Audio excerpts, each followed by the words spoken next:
Hi, I'm Chip Hilleary from the '92 Aloha Bowl, and I feel blessed to be a Jayhawk. What's up, everybody, and welcome into another edition of Haney and the Hawks right here on Kansas Nation. Today, recorded from inside our beautiful new Kansas Nation studios down on Massachusetts Street. This place is awesome. If you're not familiar with the show concept, as you just saw, we've got Chip Hilleary here today. Every episode spotlights a different former Kansas great, talking about their glory days on Mount Oriad, but also their take on the modern day Jayhawks. We're glad you're with us right here on Kansas Nation. And Chip Hilleary, so great to see you. It's Thanks for so great joining to us. be here. It's so good to be on campus. I appreciate it. You're living back in the Ohio Columbus area, back in Buckeye country, Yep. but you make it back, I'm told, here to Lawrence every chance you get because you're in your second year serving on the KU Alumni Association board. How's that been for you? It's been great. It's been great to get re-engaged after so many years of being away from the campus to see everything and the development that's going on and the excitement around the university. It's truly been great. You know, we talk all the time in athletics about the symmetry between Chancellor Doug Girard, AD Travis Goff, Lance Leipold atop football, Bill Self basketball. I don't want to have it come from my lips as the guy that works internally. I want to hear it from somebody outside to see that type of leadership, the alignment between them and the special things possible when you have great leaders like that all working together. It's been something to behold on our side of the fence. How about you? Yeah, from a distance, I feel proud to be a Jayhawk. Yeah. When I see who's in the leadership roles, everything that's going on at campus, there's so much excitement here. The new development, every time I come to campus, there's something new to behold, and it's just truly amazing what's going on. We're going to talk to you about the new stadium and where Coach Leipold has this program headed in a bit. But let's start looking back on your years as a Um, Jayhawk yeah. between 1989 and 1992. Want to educate our younger viewers and listeners on the Glenn Mason era, some of the stars you played with, some of the big games you won. But eventually, I want to ask you how some of the Mason culture types fit with the modern day Lance Leipold Yes. regime and what he's done here with his Kansas culture. So we'll eventually get there. But let's come back to the 1980s for a second. What made a kid from Ohio pick the University of Kansas in the first place? Wow. Well, I came on a Sunday Monday trip, was very unusual. I played basketball, so I could only get out here then. And there was another gentleman you may have heard of, Dana Stubblefield. Of course. He was a wrestler, also ironically from Ohio, and he also came on the Sunday Monday trip. So when I got onto campus, I didn't know what to expect. I had a cousin from Denver, Colorado, that went to school here. She was in a sorority, and she always wore a Kansas sweatshirt around during the holidays, and I was like, "Who's Kansas?" And then, ironically, Larry Brown and Danny Manning won the national championship in '88, and it was my senior year. I was going through my recruiting process, and they were in the national limelight at the time. So I was like, "I'm going to take this as one of my 5 visits." I wanted to be a pilot growing up, and I knew they had an airport and an aviation program. And one of our legends, John Hadel, led me to believe there's a great aviation program at Kansas University. So I was like, okay, I'll take a visit out here. Coach Mason being from Ohio, known his background being a Buckeye. So I was like, why not? So I took a Yeah. visit. My parents didn't even, it was the only visit. My parents didn't come out with me. And as soon as I saw campus, met Coach Mason and his staff, and just I truly believed what he was telling me and um, instilling in what he wanted to build here at the University of Kansas. It was something I wanted to be a part of. So so we took the Sunday trip here. I got to see campus, had lunch at the wheel with Wu and Hadel and Coach Mason, Dana Stubblefield. We were all sitting in a booth in the corner, same booth that I sit in when I come to the wheel these days. So there was so much rich history in the university with the basketball program and some of the greats in football that it started hitting me as I was here on my visit. And I liked what I was hearing. I loved the campus. I loved what Coach Mason was telling me that he was instilling that he wanted to build a program on, and I believed. Yeah. So I made a decision. I had to catch a flight late on Monday afternoon, and I remember Mitch Browning, who was recruiting me at the time, said we had to get going. I was like, well, I would like to see Coach Mason before I leave. And I don't think he understood why I want to see him. And Coach was in his office. So he got me in the office and I told Coach Mason, I said, I believe in what you're selling and I'd like to be a part of it. Uh, And I said, I'll commit right now if you'll have me. And it was the rest was written in history, I guess. about that. Dana Stubblefield would commit to. He goes on to have a stellar career, eventually an NFL All Pro. But there were a lot of NFL guys Oh, on we those had early 90s teams. Educate the young viewers on how many future pros you played with in that era. I want to say just on the defensive side of the ball, there had to have been 8 guys that went on to play. I mean, you have Kwame Lassiter, our big one, Dana Stubblefield, but Yes. Gilbert Brown playing with the Packers and the Vikings for years. There was a lot of guys. Chris Mamalanga was on Yes. that team. Um, and then there was a bunch of us that had opportunities that things didn't pan out in the NFL, but there was definitely, I would say, at least 8 to 10 guys on that team, on that roster that went on to at least have some opportunities in the NFL. The 92 team, obviously, with the 8 wins, including a big bowl victory over BYU, is one we'll spend a lot of time on. But if we're going to go in chronological order, I should probably first ask you about your junior season and a game that we've heard a lot about in recent years with the renewal of the Border Showdown series and with Tony Sands a couple of years back going up in the Ring of Honor. You were there that day. You were rushing off a pretty good clip of yardage too on the day that Tuxedo Tony Sands hung 396 on Mizzou. Blowout KU win 53 to 29. You guys were gunning for a record that Marshall Falk had just recently posted of Sure. 386. Not that you set out to break it on that day, but as the day went on, it became clear this is within striking distance. You pick up the story from there. A prolific day, unlike we've ever seen. 58 carries for Sands. How many passes did the quarterback get that day? Oh, I don't think they wanted me to pass the ball. My job was, if I recall, probably 6 passes, but my job was to make sure I got the snap, made sure I got it to Tony. And that little package of Tony Sands turned out a lot of yards that day. And we were talking earlier about it. I didn't even realize what was in the making during the game. You're kind of going with it. It's your rival, the border war. Coach Mason did a great job of instilling of what it meant for Kansas and Missouri fans and Kansas Nation. So just kept giving him the ball, and then about halfway through the fourth quarter, I kind of realized what was going on. Yeah. That was a lot less of me passing, not that I passed a lot in the first half of the game, but I'd say in the fourth quarter, I remember having 2 or 3 runs myself, but then it became Tony, Yeah. 4 downs, 4 downs, 4 downs, 3 downs, 4 downs, whatever it took to get him to that record.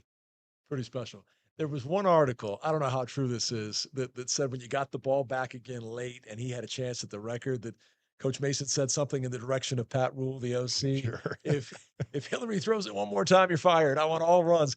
Is that fabricated or is that true? I would definitely guarantee that that is truth, Coach Mace, because I can just picture Golden Pat Rule on the sideline with his headset on and Mace looking at him with that death stare. You knew when Coach was not happy, Yeah. and you knew when he was happy. But if he told you to do something, you did it. Is it true that there was also a record set for combined yardage by two teammates that day? Yeah, there was. I didn't realize it until after the game, and that record held for a really long time. I want to say 10 or 12 years that the combined between 2 backs or 2 carriers, rushers in one single game between the 2 of us. I didn't even realize I had 80 plus yards also in that game, but it was not about me. It was about the team and Tony Sands that day. And you alluded to it, how special it was to finish the year with the win over your rival, the Missouri Tigers. We just got done for the past 3 or 4 weeks telling the younger listeners out there the importance of this Oh, rivalry, yeah. how this was the game for so long. After a 14-year hiatus, there's an entire younger generation that Oh. has no idea just how much you had this one circled. So, how excited are you that it's back? And then maybe speak some history into the passion, the venom, and everything that went into that annual game at the end of the schedule. Yeah, for sure. I can say Coach Mason did a great job of instilling what it took and what it meant in the border war. We would get a pair of gold pants if you won the game, and I still have mine in my safe. I've got a couple pair of them from my 4 years. Um, but the Golden passion, pants. yeah, they're called golden pants, and they're a little charm for your necklace. And if you Okay. won the game, you got a pair of golden pants. So I have a few sets of them at home in my safe. But Am I the only and one that thought he actually meant like golden pants? no, no, it's a little charm that you put on your Okay. necklace. But from the first time I started playing at Kansas and started learning what it was all about, the border war was talked about Yeah. instantly. And it's kind of something you built up from day one each season, that knew that was the last game of the year. And you knew what the importance was for Kansas and Jayhawk Nation No doubt. that game meant. So you finish that season on a high note, and then you head into your senior year. You're a captain. Mm. The electricity on the Kansas campus all throughout that academic year was outstanding because football goes to a bowl game, basketball goes to a Final Four. Greg Gurley might have had something to say about that. We'll get him on later. Greg Baseball Gurley. goes to the College World Series, Yeah. and we'll get to that later, but let's start with your senior season. What did it mean to you to be voted as a captain by your peers? And then tell me about the special year you had, because by the end of it, this guy was first team All Big 8. Well, there was a lot of people around me that made me first team all Big Eight. It wasn't about me, but I did have a special. I mean, the nice part about it was when I was being recruited, going back to the recruiting aspect of it, I want to say Kansas and Kansas State, probably in the mid to late 80s, were the two worst teams in college football. And I wasn't making a decision at that time to go and to be the starting quarterback, to turn a program around. I was just there because I believed in what Glenn Mason was saying. I looked at the campus, looked at the education, knew that there could be some opportunity. And then by the time I got on campus, and I'll be honest, at 18 years old, when I came to campus, one of the first guys I saw was a guy named Kenny Drayton, which was one of my wide receivers. He was from Fort Lauderdale, Florida, and he was scary. And Yeah. I was like, did I make the right decision? Do I really want to play college football? And then I got here and got to know the guys. You get in a team atmosphere, locker room, and then it's a team and it's a family. And Mason really did a good job of instilling uh, the aspect of what hard work will do for you. It wasn't fun at first. Our freshman year, running up 14th Street in front of the Wheel and the Hawk um, at 6 in the morning, Wow. and doing it multiple days until the week fell. um, you earned a right to be there. So it was truly a grind and a build from the ground up atmosphere. Some It was Kansas amazing. quarterbacks would have been at the Wheel and the Hawk at 2 a.m. before the 6 a.m. run. I'm guessing Yeah. you weren't one of them. I did not partake in a lot of the shenanigans that were going on around campus until post college, I guess Yes. to say. Yeah. Um, don't get me wrong. I enjoyed myself while I was here in my time, but you're right. There wasn't a lot of that going on, and coach knew it. This is before the internet, and he Yeah. knew where you were and what you were doing the night before. And Wow. if he didn't like it, he'd let you know. I've only heard him speak in person once, but he came back to talk to the current team a couple of years ago, Oh, and he was captivating. I can only imagine what it was like to hear him with a motivational pitch on game day. How would you describe it? he was definitely a motivator. I mean, he was a guy that I'd run through a wall for. I believed what he was preaching, and he did a good job of being honest with you. I always knew where I stood, Yeah. whether he was grabbing my face mask and doing some of the things you probably can't do these days. But I would say that he earned your respect, and he'd give you love um, when things were tough. He'd let you know, but when you needed it, he would be there to pick you up, and pat you on the back. Also, Take us through quickly that senior season. The highs, one low. I know when you got knocked out of the Mizzou game, yeah, but a chance to go to a bowl game in paradise, yeah. all set up by 7 wins in the regular year. Walk us through that. Yeah, the excitement going into the year was we just came off, we'd built each year we had won more games. Freshman year, it was a little bit of a struggle. I think we might have been 4-7. Um, we'd win one more game each year. And then by our junior year, I think we went 6-5. We missed out on the Holiday Bowl by one game. If we'd have won at Colorado, which we were winning at the time, we would have gone to the Holiday Bowl. We missed it by just a little bit. And going into the senior year, everybody that came in my 89 class with Stubblefield, Bowen, um, and Gilbert Brown, we all had worked together to build something, and we knew there was excitement. There was a Thursday night game, which ESPN Thursday night was starting the college football series on Thursdays. So we knew we were playing Cal that year in the fourth game. We went into that game, I think 3-0, and then got to play here at home in Lawrence. The students were excited, the faculty were excited, the fans. It brought an atmosphere to Kansas football that we hadn't seen in a long time. So that was something that truly was rewarding to get us to the next step. And then we went through a period where I think we won two or three more games.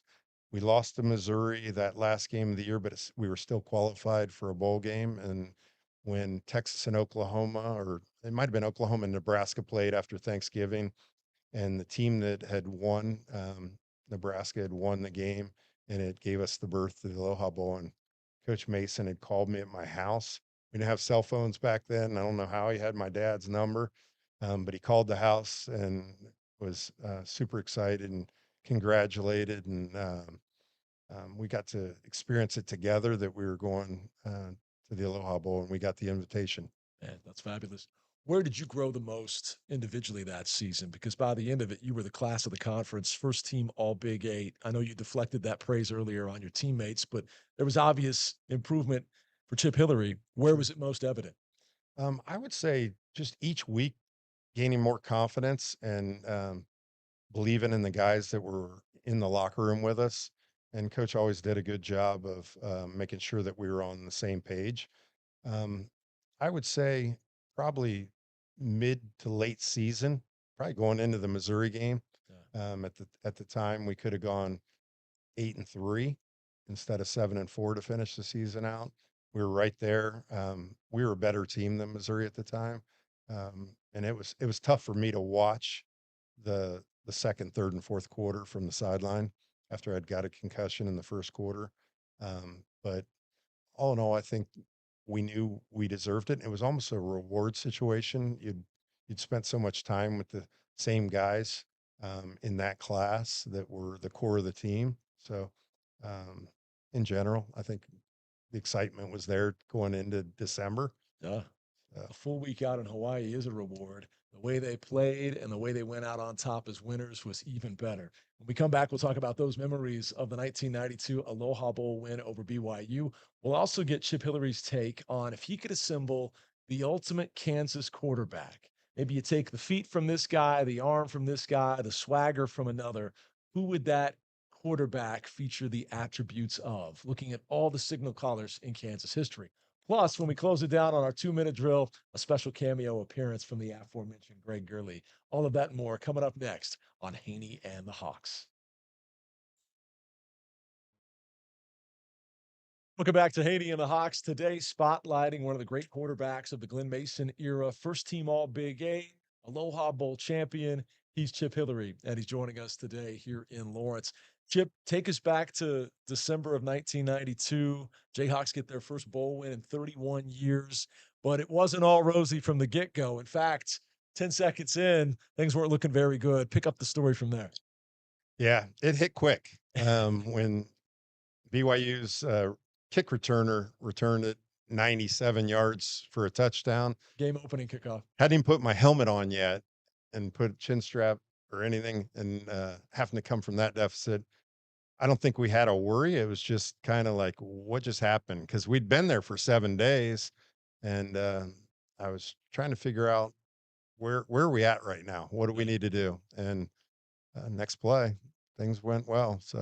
Tell me about the next play. So Matt Gay, a Matt lateral to Gay, him, some trickeration. yeah, we threw a screen pass to Matt Gay out at wide receiver, and Rodney Harris, the tight end, was open wide down the middle for about an 80-yard touchdown pass. And within 44 seconds of the game, it was 7-7. So we were right back in it. Then Chris Mamalonga made his presence felt. He made it. I think there was a lot of guys on that defensive line that made their presence, but Chris Mamalonga definitely had a breakout in that game. So Mamalonga gets the safety. You guys take the lead. BYU would go back in front, and then a Dan Eichloth field goal right before halftime makes it a 2-point deficit for the young kids. Eichloth, big time leg, had some 60-plus yard field goals in his day. He was pretty special. They would build upon their lead, though, and have a 20-12 advantage when this guy gets going, engineering a 75-yard scoring drive.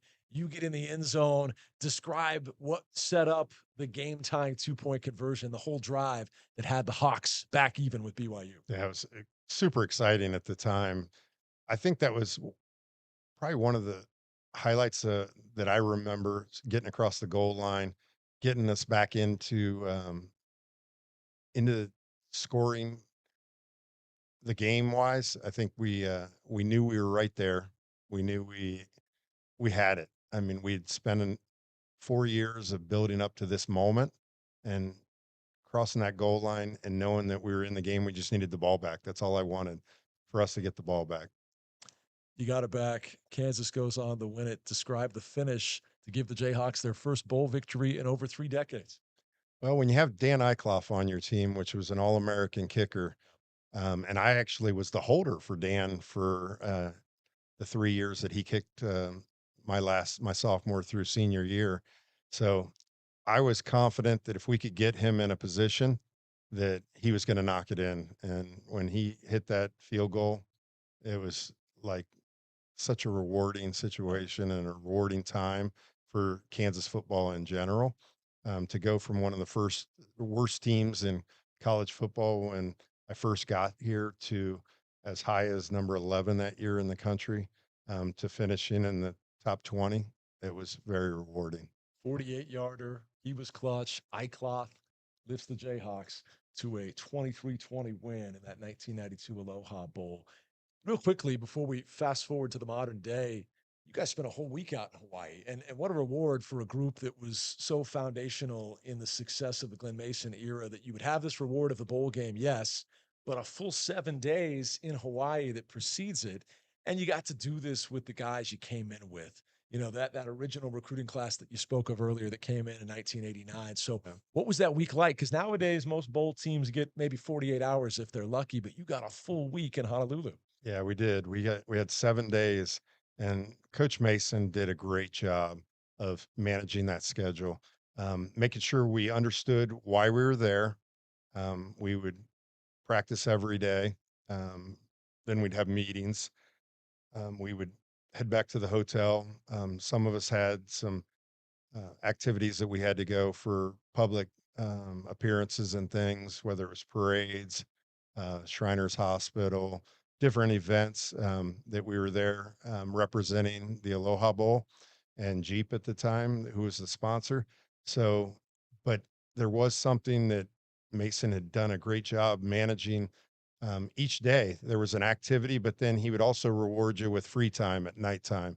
And each day he would take one more hour off. So the first day we were there, we had a lot of the evening off, and you knew you had practice the next day. So with family and friends, the band being there, the basketball team was coming over to Hawaii and Honolulu. So there were a lot more people than we thought would be there on during the Christmas time, but they were also taking advantage of it as well. So each night we would go out and enjoy ourselves, do the different activities during the daytime. And then about the day or two before the game, it started getting really serious about why we were in Hawaii. And you took care of business at the end of that 7-day stay. Yeah, we As did. I said, it was an amazing fall that took us through an incredible winter and ultimately a March Madness run of the Final Four in men's basketball, followed by the Jayhawks' only ever trip to the College World Series in Omaha in baseball. Now, since then, 07, 08 probably trumps it. You're talking about a 12-1 Sure, BCS sure. Bowl championship team and a national championship team. But when you add in baseball, that 92-93 stretch of the academic calendar year was truly a special one for the ages. What was the energy like on campus with all three of those main men's sports doing so well? It was exciting. I mean, the basketball team was exciting in the Final Four to watch, and then College World Series. The excitement to be on campus in '92 was definitely for me was a highlight of why I was here. That's awesome. Chip Hilleary, Kansas Jayhawk legend who played for Glenn Mason, but now, as we said, comes back all the time because he's on the KU Alumni Association board. Huge Jayhawk football fan. You're around these guys by extension of some of your close friends that work internally. So, what's your read on Lance Leipold and what he's built now in his fifth year? And what similarities do you see between the leader that Glenn Mason was then and the leader that Lance Leipold is now? Yeah, Lance. I think Lance is a star. I mean, he's one of the elite coaches in college football. He reminds me of Glenn from a standpoint that he's a very serious gentleman, but he cares a lot about his players, and you can see it. And it's a family program, and he instills that in his program that you can feel that he loves his players as if they are family. At the time we're recording this, Chip has yet to actually set foot in the new booth, but you're about to. And so I can't fully ask you the feeling as you walk in there compared to where you played all those years ago. But how excited are you that Kansas has something this nice? And again, the leadership from the top and the synergy throughout to make a project, an undertaking of this Sure. big possible. Yeah, what Travis Goff's done here in the athletic department, it's truly amazing. I mean, that facility, I've seen it from the outside. I've actually toured some of the inside during the construction phase. Saturday, I'm really excited to be in there, feel it, um, and see the fans and how they accept it. Um, so the it's one of the nicer stadiums I've seen, and I Yeah. can't wait till it's completed because it's truly special when I travel the country and talk to different people and they talk about Kansas football, um, that's one of the first things they talk about. Um, Coach Leipold and the excitement he has around the program, they're actually seen nationally, and for me, it's exciting. I kind of like when we saw him in '08 and Yeah. when Mangino was here. There's a lot of the same excitement going on now. To be living in Columbus, Ohio, but people on occasion still reference Kansas, the Jayhawks are making their mark. Okay, before we wrap it up with Greg Gurley up here on the main stage for our 2-minute drill, I told you I was going to put you on the spot. You've been a diehard KU football fan ever since you graduated, and you know about the history that preceded you, the great names like David James, for example. If you were going to assemble the ultimate Kansas quarterback, the arm of one guy, the leadership of another, the quick feet, the decision making, you have to pick yourself once, though. I know you're naturally very humble. You don't want to choose anything about yourself, but you got to pick yourself once in that equation. Who else are you pulling from for the ultimate KU quarterback?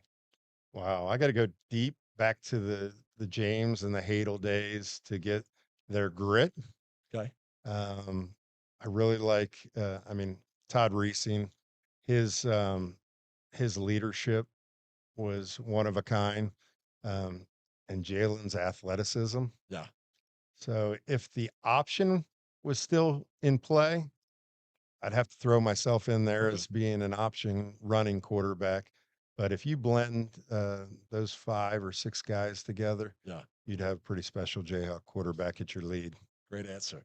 When we come back, we'll wrap it up with the 2-minute drill, and we'll have a special guest because you see, we're recording this episode of Haney and the Hawks after dark. So Greg Gurley's dropping by, and because we're in this awesome new facility down here on Massachusetts Street, might have some cocktails for the final segment. Hope you're ready for that. That's next. We come back to wrap it up with Chip Hilleary on Haney and the Hawks. Like to wrap it up for our final segment of this week's edition of Haney and the Hawks. Typically, we close with a 2-minute drill, and we're going to do that today. We've got a special guest to close it out. We were talking about those glory years, the fall of 92 through the spring of 93, how awesome it was on the Kansas campus with a College World Series, a Final Four, and a football bowl win. And a guy that was part of that Final Four team is with us now, the great Greg Gurley. What's up, buddy? Small part, fun year though. It was so cool to, like Chip said earlier, we were playing in the Rainbow Classic. We arrived in Honolulu, I think, the Christmas night, and met you guys out. And after they had won that game, so it was a fun time. I heard that was an adventurous night that night. It was definitely an adventurous night. We'll keep that for a later day. Okay, very good. I couldn't give many stories out of Daryl Stuckey on what the Orange Bowl celebrations were like.